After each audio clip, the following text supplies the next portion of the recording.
मारन जी, मैं आपसे पूछना चाहती हूँ कि अगर मान लो हम सभी कहीं ना कहीं भगवान से जुड़े हैं, मतलब किसी ना तरह से हमारी आस्था उनसे जुड़ी हुई है, मतलब हम जिनसे आस्था रखते हैं, जैसे माँ बाप से इच्छा रखी है तो 10 नहीं पूरी होती, 8 तो पूरी होती है। इसी तरह से भगवान से भी हम रखते हैं, छोटा सा ही कुछ मांगते हैं तो वो हमें इतनी तकलीफों के बाद, टाइम निकलने के बाद अगर वो प्राप्त होता है तो ऐसा क्यों होता है? आपने सही कहा कि बहुत सी चीजें हैं जो हमें उसी वक्त मांगने पर नहीं मिलती। मैं आपसे ये एक चीज जानना चाहूंगी कि जब आपका एक छोटा बच्चा है 2 साल का, वो आपसे जो जो मांगता है, क्या आप उसको दोगे? सामर्थ्य होगा तो जरूर दूंगी, अदरवाइज नहीं दे पाऊंगी। मेरा बच्चा अगर मेरे से गरम कढ़ाई में हाथ डालने की बात करेगा और मेरा सामर्थ्य होगा, मैं तो तब भी नहीं डालने दूंगी।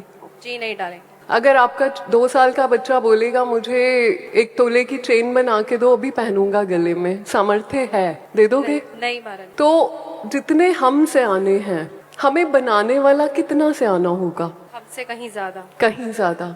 तो फिर क्यों नहीं हम उसके फैसलों में राजी हो सकते? हम भी 2 साल के हैं, हम भी अबोध बालक या बालिका हैं, और विश्वास रखो उसको पता है किस बच्चे को किस उम्र पर किस स्टेज पर क्या देना ठीक रहेगा और क्या नहीं देना इसके लिए ज्यादा ठीक रहेगा। और कई बार चीजें मिलती हैं लेकिन वो हमसे वेट करवाता है क्योंकि हम अभी उसके लायक नहीं हुए होते। मैं 2 साल की उम्र में सोने की चेन मांगूंगी, मेरे माँ बाप दे सकते हैं पर वो देंगे नहीं। लेकिन यही चीज अगर मैं 30 साल की होके मांगूंगी और मेरे माँ बाप समर्थ हैं देने के, तो वो क्यों नहीं देंगे? वो देंगे भी और मुझे उसको संभालना भी आता होगा। कई बार हम गरम तेल के खूबसूरत गोल्डन कलर को देख के उसमें हाथ डालना चाहते हैं, उससे पेंट करना चाहते हैं, तो क्या हम ऐसा कर सकते हैं?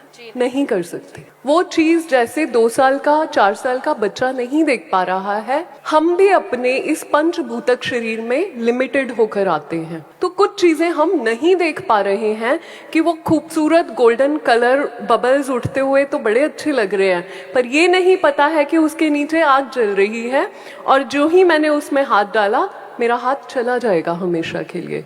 तो वो परमात्मा इसी तरह से हमें खूबसूरत लगने वाली बहुत सी चीजों से बचाता है, क्योंकि उसको पता है कि इनके पीछे कितना सेक लग सकता है। तो जो वो करता है, विश्वास रखिए आपके भले के लिए करता है, और कुछ चीजें वो नहीं करता है तो कई बार वो आपको बहुत उलझने वाले कर्म बंधनों से बचा रहा होता है। तो विश्वास रखो, वक्त आने पे मिलेगा।